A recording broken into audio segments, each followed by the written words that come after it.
কি রে কই তুই? এই তো বারোয়ের।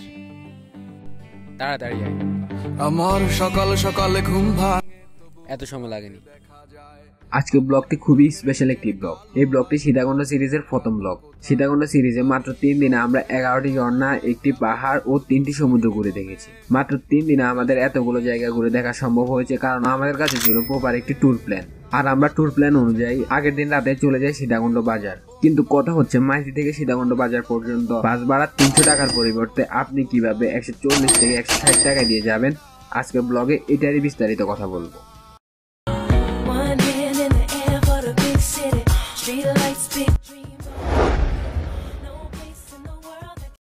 নোয়াখালী জেলার মাইজদি থেকে আমরা সিএনজি নিয়ে রওনা দিই চৌমুনির উদ্দেশ্যে। মাইজদি শহরের সুন্দর ভিউ ভালোই উপভোগ করতেছিলাম, এমন সময় দেখা হয়ে যায় আমাদের প্রথম সমস্যাটির সঙ্গে। সিএনজির গ্যাস শেষ হয়ে যায়। তারপর মামা ব্যাটারিতে সিএনজি দিয়ে আবার যাত্রা শুরু করেন। আচ্ছা, যেতে যেতে আপনাদের মাঝে রোড ম্যাপটি শেয়ার করে ফেলে। আমরা প্রথমে যাব মাইজদি থেকে চৌমুনিতে, চৌমুনি থেকে ফেনীতে, ফেনী থেকে সীতাকুণ্ডে। আমরা এত ভেঙে ভেঙে যাচ্ছি কারণ আমাদের যেতে হবে 160 টাকার ভিতরে। কথা বলতে বলতে চলে আসলাম চৌমুনিতে। আমাদের খরচ পড়ে জনপ্রতি 30 টাকা করে। আমরা এখন আছি চৌমুনিতে, আমরা এখন নাস্তা করবো, তো দেখা হচ্ছে হোটেলে গিয়ে। আমাদের চৌমুনিতে নাস্তা করার কথা ছিল, পরে আমরা চৌমুনিতে নাস্তা না করেই উঠে যাই ফেনীর বাসে। পরে ঠিক করি নাস্তা আমরা ফেনীতে গিয়ে করব। এরপর আমি বাসে একটু রিল্যাক্স করতে যাব, এমন সময় দেখি আমার বন্ধু ये बता दे तू बस। नहीं मैं तेरे से लास्ट बार पूछ रहा हूँ, तेरा मेरे से प्यार है या नहीं है? যাই হোক ওইদিকে না যাই, পরে আমাকে জিন্দাই দাফন করে দিবে। এরকম বাসে মজা করতে করতে চলে আসি ফেনীতে। ফেনীর রাতের ভিউ পুরো মারাত্মক ছিল।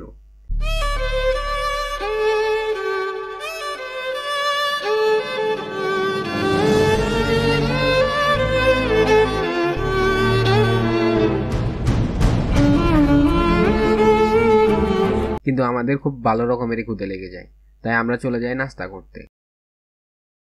তো আমরা এখন আছি হোটেল শাইনে, আমরা এখানে এখন নাস্তা করবো।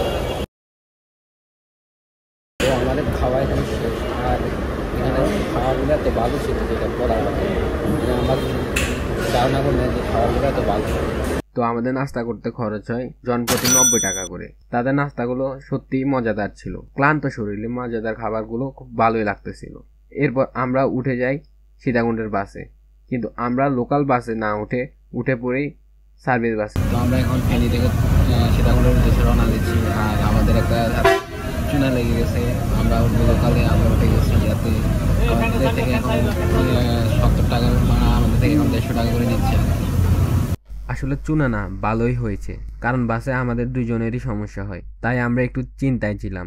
যদি অসুস্থ হয়ে পড়ি তাহলে 3 দিন সার্ভাইভ করা খুবই কষ্টকর হয়ে পড়বে। কিন্তু কথা হচ্ছে 160 টাকায় আমাদের যাওয়া হলো না। লোকাল বাসে গেলে কিন্তু আমরা 160 টাকায় যেতে পারতাম। তো এখন তাহলে আপনাদের খরচের হিসাবটাও বলে ফেলি।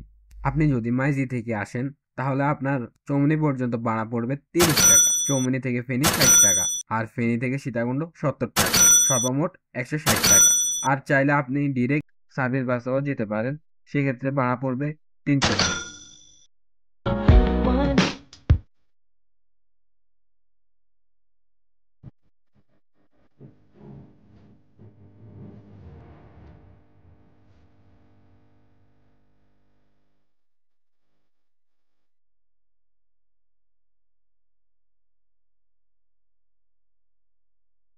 অবশেষে আমরা চলে আসলাম সীতাকুণ্ডে। আর সীতাকুণ্ডে বাজার আমার মামা থাকার কারণে আমাদের হোটেলে যেতে হয়নি।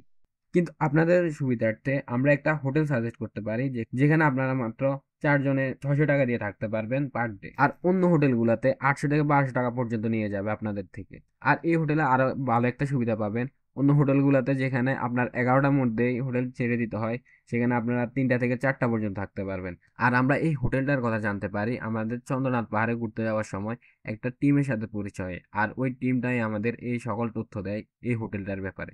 তবু আপনারা যাচাই বাছাই করে নেবেন, কারণ আমরা এখানে থাকি নাই, আমরা ওনাদের সাথে কোনো কথাই বলি নাই। আমরা শুধু ওই টিমটার থেকে এই সকল কিছু জানতে পারি। আরেকটা ইন্টারেস্টিং বিষয় হচ্ছে যে আমার মামার রুমের বারান্দা থেকে আমরা চন্দ্রনাথ পাহাড়ের রাতের ভিউটা দেখতে পারতেছি। তো আজকের ব্লগ এতটুকুই, দেখা হচ্ছে ডে 1-এ। আল্লাহ হাফেজ।